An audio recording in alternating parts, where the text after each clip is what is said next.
Selamat bertemu kembali dengan kami, nama saya Sam dari Gelora Firman. Kita akan teruskan pembahasan pengetahuan tentang akhir zaman. Ini sebuah seri ya. Dan judul pembahasan kita pada saat ini adalah ketika Sungai Efrat kering. Ya, saudara lihat di peta Timur Tengah yang ada di depan saudara ini, sinilah Sungai Efrat berada. Jadi, apa yang dikatakan di dalam Alkitab? Kita buka Wahyu 16 ayat 12. Dan malaikat yang keenam menumpahkan cawannya ke atas sungai yang besar, Sungai Efrat, lalu keringlah airnya, supaya siaplah jalan-jalan bagi raja-raja yang datang dari sebelah timur. Jadi pengertian atau interpretasi pada ayat ini oleh pakar-pakar Alkitab dan penceramah-penceramah modern, pendeta-pendeta terkenal pada saat ini ya di Amerika Serikat adalah Sungai Efrat ini akan secara literal kering, ya.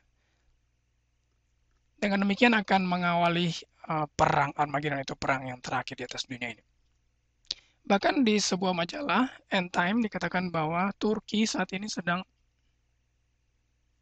Turki ya saat ini oleh karena hulu sungai ini ada di sini sedang mengalihkan akan sungai ini ya. Jadi mereka itu percaya bahwa ini nubuatan akan digenapi dengan Turki mengalihkan aliran daripada sungai ini. Nah, apakah interpretasi itu benar? Apakah seperti itu yang Alkitab katakan? Sebelum kita masuk kepada pembahasan akan ayat ini, saya ingin ceritakan sedikit tentang bagaimana Cyrus. Ya, Cyrus sudah bisa pergi ke London dan lihat ini bukti otentik daripada kerajaan Persia yang menuliskan tentang Raja Cyrus atau Kores ya dalam Alkitab bahasa Indonesia. Ini kejadian yang sebenarnya ya. Ya karena ini kan berhubungan dengan Sungai Efrat. Jadi tentunya kita tahu bahwa Sungai Efrat ini kan membelah kota Babylon. Ya karena ada pesta yang sangat besar yang dilakukan oleh Raja Belshazzar. Saudara bisa baca di Daniel pasal 5 sehingga pengawal-pengawal itu lupa menutup pintu gerbang dengan rapat. Akhirnya apa? Sungai ini dialihkan, Sungai Efrat ini dialihkan ya sampai hampir uh, di permukaannya turun sehingga tentara Kores bisa masuk di bawah gerbang itu, membunuh raja dan mengalahkan akan kerajaan Babilonia. Jadi kenapa saya ceritakan ini? Karena sangat berhubungan dengan Sungai Efrat yang akan kita bahas pada saat ini. Dan dari mana datangnya Raja Kores ini? Raja Kores itu sendiri datang dari sebelah timur, seperti yang dikatakan dalam nubuatan buku Yesaya dan Yeremia. Ya, kalau ini adalah negara Babylon atau kerajaan Babylon, maka kerajaan Persia itu ada di sini dan Panglima Cyrus sendiri menyerang seperti yang sudah dinubuatkan. Yang saudara baca um, Yeremia 51:62. Engkau telah berfirman tentang kota ini bahwa engkau akan melenyapkannya. Ini kan nubuatan tentang uh, Babylon yang akan dilenyapkan. Kalau kita lihat Yeremia itu hidup kapan? Yeremia itu hidup pada tahun 660, 625-an ya. Sampai ke sini kali 600, 585. Dan Cyrus itu datang dan menaklukkan Babilonia. Menaklukkan Babilonia itu ada di 555. Ini nubuatan jauh-jauh hari sudah diberikan oleh Tuhan Yesus. Kalau kita baca nubuatan tentang Kores juga ada di Yesaya. Kita buka Yesaya 46 ayat yang ke-26, 27. Yesaya 44 ya, 26, 7 dan 28. Saudara bisa melihat di sini bagaimana Kores ini Allah menganggap dia sebagai gembalanya ya.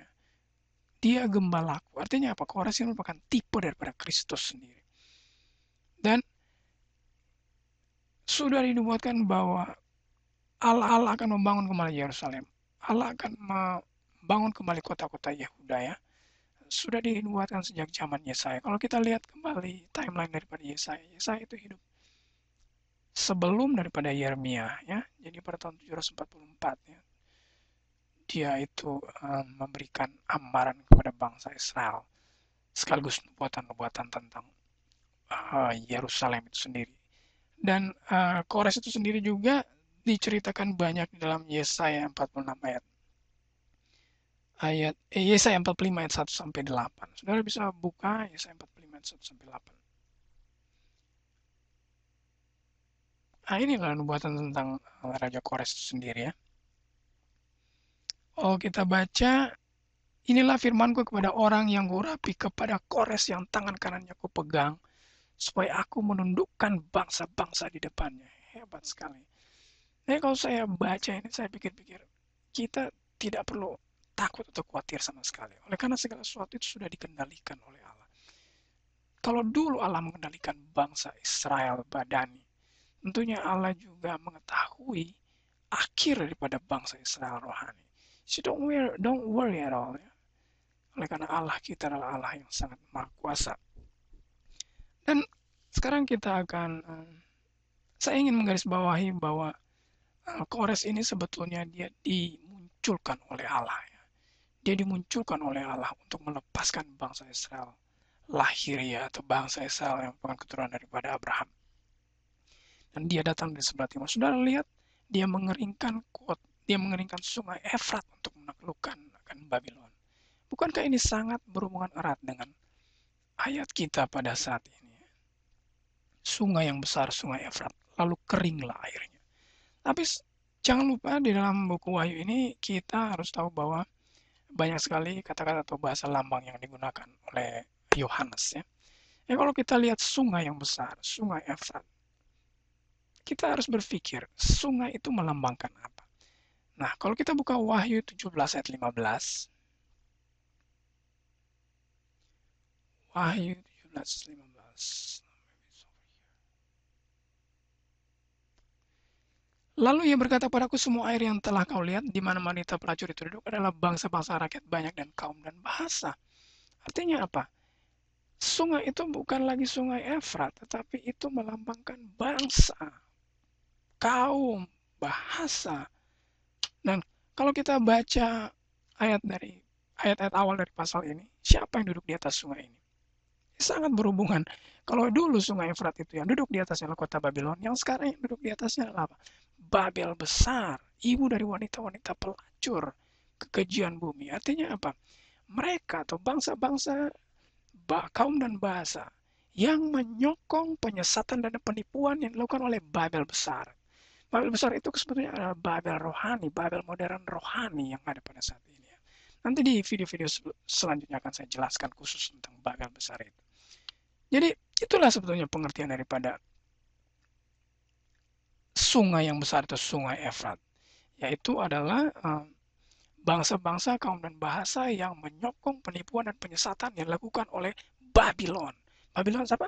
Babylon itu adalah Babel besar, mother of the harlots, mother daripada pelacuran, penipuan dan penyesatan. Dan kalau kita baca malaikat yang kena menumpahkan cawannya, jelas sekali dikatakan di sini bahwa ada divine being ya yang menumpahkan amarahnya. Divine being ini kan sebetulnya dari sorga, tentara sorga atau Allah sendiri murka dan menumpahkan akan kemurkaannya ke atas Babel besar itu oleh karena penipuan dan penyesatannya yang global yang bisa menipu orang di seluruh dunia sehingga keringlah airnya. Artinya apa? Ini sebuah amarah yang paling puncak ya sehingga membinasakan bangsa-bangsa termasuk Babel besar itu yang membuat penipuan dan penyesatan.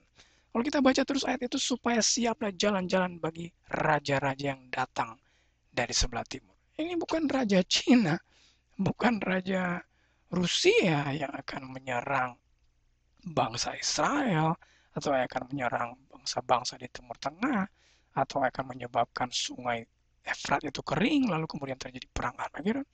Tidak, tetapi ini merupakan murka Allah yang datang kepada bangsa-bangsa yang melakukan penyesatan bersama-sama dengan Babel besar, itu wanita pelacur yang menyebabkan kekejian, penipuan dan penyesatan. Dan siapakah sebetulnya yang datang dari sebelah timur? Kalau saudara baca juga cerita tentang Cyrus ini, ya, saudara lihat kembali peta yang tadi, dia itu datang dari sebelah timur, seperti yang sudah dikatakan oleh Alkitab ya. Yesaya 46 ayatnya yang ke-11. Nah, kita lihat di sini. Yang memanggil burung buas dari timur, ini siapa? Kores yang datang dari sebelah timur. Kalau kita lihat petanya kembali, dia datang dari mana? Dari sebelah timur. Nah, kalau kita membaca kembali ayat tersebut, siapa sebetulnya yang datang dari sebelah timur ini? Baca Matius 24 ayat 27. Matius 24 ayat 27. Jadi apabila orang, sebab sama seperti kilat memancar dari sebelah timur, ya, dan melontarkan cahaya sampai ke barat, demikian pula lah kelak kedatangan anak manusia. Artinya apa?